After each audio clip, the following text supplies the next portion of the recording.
All right, ladies and gentlemen, it is time for another Music Monday. I'm your host, Plymouth Jones. And today's guest, Cyanca.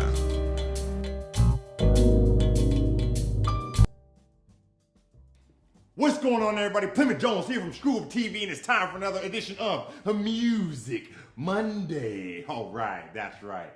Today we have the one, the only, Cyanca. All right. Hey, how you doing today? I'm good. How are you? Doing wonderful. Hanging in there. You know, it's evening. The weather's not too cold, not too warm. I'm not complaining. Not complaining. How are you doing? I'm doing good. Yeah. It's cold as hell outside. It's a little chilly. Yeah. It's a little chilly, you know, but it was snowing yesterday. It was. It's been crazy in the Carolinas. We got snow and tornadoes and everything. Right. I think God is just very emotional right Yeah, now. yeah. Somebody upset the big man upstairs. Yeah. And I don't know who it is, but they gotta fix it. Where did you start in music? What is your muse in music? I started in the church. In the church? Yeah. Where most people start, you know, in the church. Okay. Was music in your family growing up, or? Absolutely. More so on my grandmother's side. And the church that I went to is a family church. So my cousins were playing the keys and the drums. The pastor was my cousin. You know, it was like very like family oriented. So. And you're from Smithfield? Smithfield, that's right. Okay. And so this whole family was in the church of Smithfield, just making it happen. Yeah. Right on. So playing instruments, do you have any siblings, or? I have a brother. I have a 19-year-old brother. Okay. Does he do music at all, or? Not at all. Okay. He likes a lot of like hip hop and trap, but I'm trying to work on him with that because he didn't even know who Juvenile was. Okay. And, I was like, oh my God. Well, he's 19. That is true. That is very true. That's okay. But it's like I know about older musicians from back in the 70s and stuff, but at the same time, like I eat and sleep and breathe music. He just enjoys to listen to it. So. Yeah, and plus, like back in the 70s, there might have been like 20 albums that come out the whole year, and now in 2020 it's like 2,000 million now. Right. So you grew up in the church doing music. Were your parents musicians, or were they? So I was raised by my grandparents. And my father, but as far as my grandfather, he played the guitar, the lead guitar. Okay. He was a for a band or for himself, or just himself. Yeah. He was just a huge like Chuck Berry fan. Yeah, that's awesome. Yeah, he didn't play in church or anything. He would just be in the basement. It was like a fun hobby for him. So I would sit down there and watch him play all night long. So. That's awesome. Was it down in that basement where you kind of realized that you wanted to have something to do with music in your life, or is that something you kind of discovered about yourself later on, or?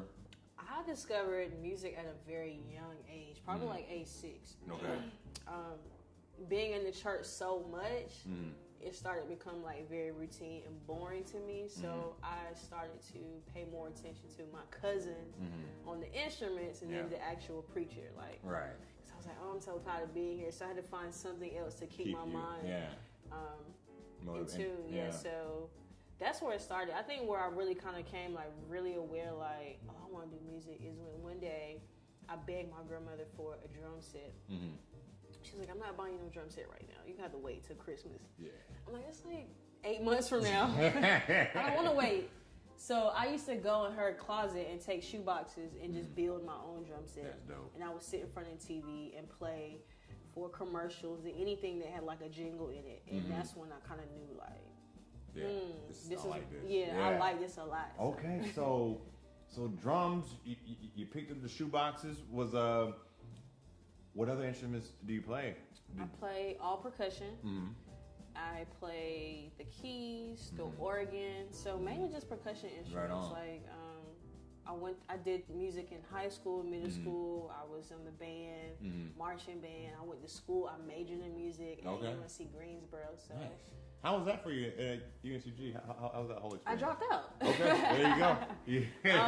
Yeah, definitely college dropout, and I'm proud of it. Right. I mean, I guess I don't know if I should say that, but you're working. You're doing okay. I made it work. Yeah, it's not like I'm dropouts were just like sitting doing nothing. Right. It has to make sense. Like you can't drop out and be if you want to be a nurse. Like you can't. You have to. You gotta get a little schooling. Right. So I always wanted to go to a full school of arts, but my grandparents were like very overprotective of me. They're like, you can't go out of state, because I wanted to go like to New York. So I wasn't getting the fulfillment that I wanted at UNCG. I still learned a lot, especially about music theory and musicianship, but just to have that culture and that black culture, wasn't really happening. And that soul, it wasn't there. It was just strictly like, I can't explain. Kind of just plain. Yeah, it was like, very like by the numbers. Yeah. And I, going from the church, we don't.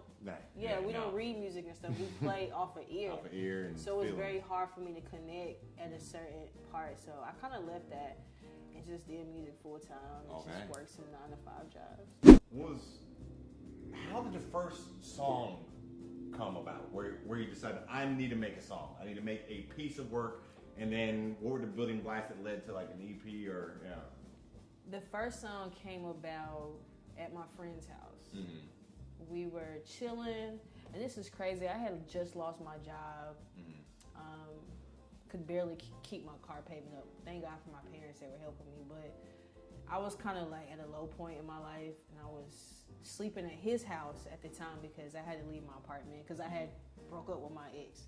So we moved out. So I'm like, going through that changing phase. So we were all bored one night, and I was like, let's sing, y'all, because they sing too. I was like, let's just do something. I don't know, let's just sing. So we started singing, and then one of my friends was like, if you could produce or write for anybody, who would it be? And I was like, Erykah Badu. And she was like, make something up right now. That's how I wrote Badu. So and they were like, you should go record that. And I was like, no, I'm not doing that. Like, everybody want to be an artist. There ain't no room for me. Right. So that night I went to sleep, and I could not sleep that whole night. Like, my spirit was just rambling all night long. And I woke up and I was like, anytime my spirit is like that, I just automatically think God was trying to tell me something. And I always go with my gut and my discernment. So I'm like, I didn't say that to anybody. I just was like on Instagram and everywhere just looking up people. And I came upon my friend LaFell, who's a producer. Hit him up. I was like, man, I want to do this music thing. He was like, come up here. Play him some beats, because I produce on the side a little bit. And he was like, yo, you're dope. He was like, let's record something. And I was like, I can't afford to record here, man. I'm broke as hell. He was like, come to my crib and record. I charge you half of what I charge here. And I was like, oh yeah. So we recorded Badu in his apartment. Right on. And we actually did the whole EP in his apartment. Okay. So after I did that first song, he was like, what you want to do next? And I was like, I don't know. Like, what I'm supposed to do? I don't know how to do this artist thing. He was like, put it on SoundCloud and stuff. I was like, okay. So I started getting some buzz on SoundCloud, really heavy. What was that like? Man, that was mind blowing. Like, I think that was the first sign for me to be like, to keep going. Because I still had that hesitant feeling in me. And I did a song with this girl named Tiffany Goucher. She's a producer. She does a lot of work with Layla Hathaway, Iman Amari. She's worked with King. These are all LA artists. And she's very, very known on SoundCloud. So she reposted the song that she produced. I woke up that next morning and like my numbers were going skyrocketing, like 10,000 plays in one day. And I was like, oh my God, who am I? And that's when like I knew for sure. I was like, all right, God, I'm about to do it. And things have been elevating and working out for me ever since. That's awesome. So That's awesome. So it all started with Badu. So let's talk about Isle of Queens. Why Isle of Queens? I wanted something to represent the Black woman. And the whole EP was just more, about self-empowerment. And I just thought that was just the perfect title to kind of sum up everything that I would talk about on that album. I'm talking, just kind of introducing you to Cyanca as the R&B artist, where I'm from, where my background from, and I grew up in a family of strong Black women. The women in my family do run it, so I thought it was just very proper to use that as a title. Saying like, we're on an island necessarily, but like, we're standing strong as Black women in the community. So that's very good, very uplifting, especially in today's world. Well, I did listen to the new phone. Who it is? Okay. So talk to us about how that came about. So that was in the process of when me and LaFell was just making songs and just feeding off each other. So was this after Recipe or? Right. Yes. So he had been sending me beats. He sent me that beat one day. I was at work, and I remember I went to the bathroom. Hi, I'm Siri. Siri be nosy. What's this year looking like for you as far as shows going? I do have a show February 22nd. Okay.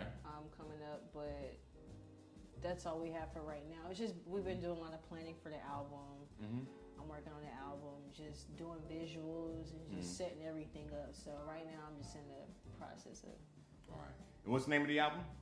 I don't have a name for the album. Untitled yet. so far. Untitled so far. That's okay. Oh, really cool. Cyanca, I love your feel. I love your vibe.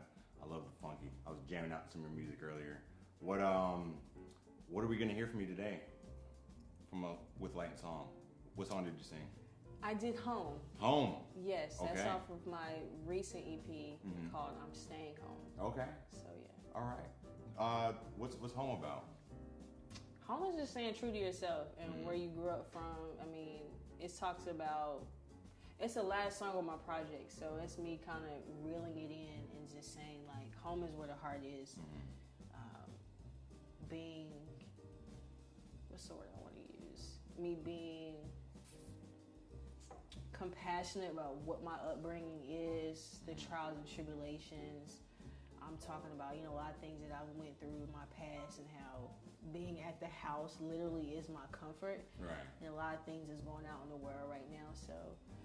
And I'm a little bit of an introvert too. Not a big one, but like I really enjoy staying at the house. Okay. Like with my friends. Not mad at chilling. that. Not mad at hanging out on the homebody as well. Yeah. Have you noticed a pattern in your songwriting? Like, are you always?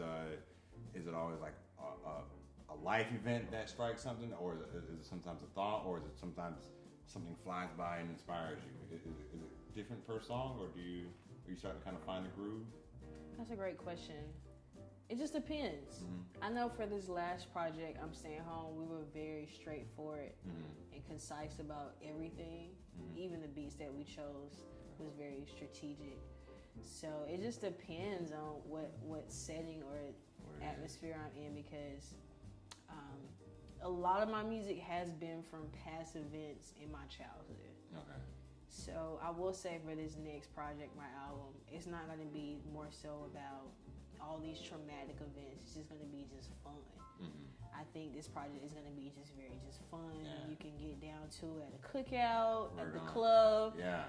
It's not going to be like, the Cyanca who's struggling or going through things, but it's going to be like, that's good. Yeah, a blast. Well, it's good because, I mean, one thing I like about music and following artists through music is, the ones who make their albums personalized, you can almost follow their life, through their album and kind of tell like where they were in that space. And so I think that first one being more you and about your upbringing, turning into like a more like, okay, now you are Cyanca, full power, right.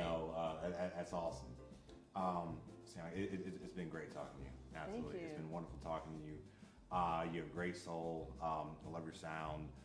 Looks like you hang around good people, so that's good. Yeah, that's my best friend. That's my manager. Shout out. There you go. Yeah, we've been down since Forever 21. We used to work at Forever 21 together in there you go. 2009. Forever 21 is a guilty pleasure. We had no idea we would be sitting right here or just doing this music thing. Yeah. Like, you never, life takes you on these crazy turns, and then you meet people, and you never know. Right. Well, that's awesome. Well, the good people out there, sitting out there in the world, want to know, where can they find Cyanca? Where can they find you? Right here. All right. You can find me on all social platforms as Cyanca is. That's CYANCA.is on Instagram. It's Cyanca is on Twitter. I am Cyanca on Facebook for my older generation. And all my music, my 2 projects, The Isle of Queens, I'm Staying Home, that's available on all streaming platforms. So All right. Definitely get that. And I just dropped a new single with my homie Eric Lottery. It's called Replay. Replay? So go ahead and download that and replay it back. Got it. Check it out. Check it out. Follow her. Follow her. Isle of Queens. Period. Staying home. Staying home. Yep. Staying home. Replay. Check it all, guys. It's been a great time, guys. As always, I am Plymouth Jones. You guys can find me at Plymouth Jones, at ScrewUp TV, guys. Make sure you guys stay tuned to the end of the episode for a clip of Home. For a clip of Home, and make sure you guys stay tuned on Friday at noon with Light and Song for the full video. That's all we have for you guys today. Until next time, we are out of here. Wherever I go, they find me. I might as well stay home.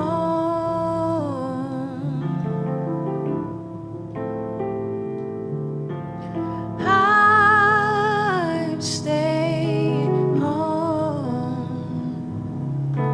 Leave me, leaves should be brown while the grass green. While I do the hand that you pass me. Damn, I played it well if you ask me. But I'm searching for a high that I ain't seen yet. All these silent tears over years are the best kept smile.